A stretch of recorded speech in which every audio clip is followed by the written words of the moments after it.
Mengaku berbangsa yang satu. Bangsa Indonesia. Tiga. Kami putra dan putri Indonesia. Menjunjung bahasa persatuan. Bahasa Indonesia.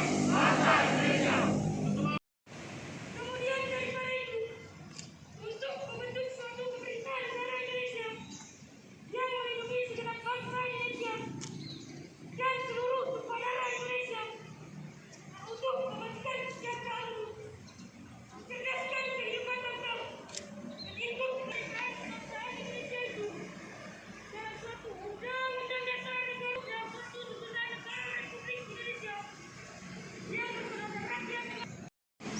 Pemuda Indonesia atau seperempat dari populasi penduduk Indonesia menjadi harapan besar kemajuan bangsa yang sudah di depan mata. Akan tetapi, tanpa komitmen bersatu para pemuda untuk bangsa, fasilitas persatuan pemuda ada di sekeliling kita semua. Ada media komunikasi yang tanpa batas, koneksi transportasi dari Sabang sampai Merauke, dan fasilitas lain yang mengindikasikan hilangnya sekat-sekat jarak antar bangsa. Di sisi yang lain, berbagai fasilitas tersebut seringlah menjadi fasilitas destruktif.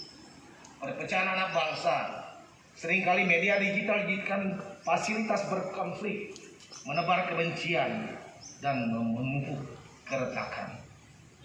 Hadirin penting, karena di tangan pemuda kita berharap Indonesia bisa bangkit dari keterpurukan akibat pandemi dan melangkah lebih maju untuk menggerakkan pertumbuhan ekonomi di Indonesia. Kalau pemuda generasi terdahulu mampu keluar dari jebakan sikap-sikap primordial,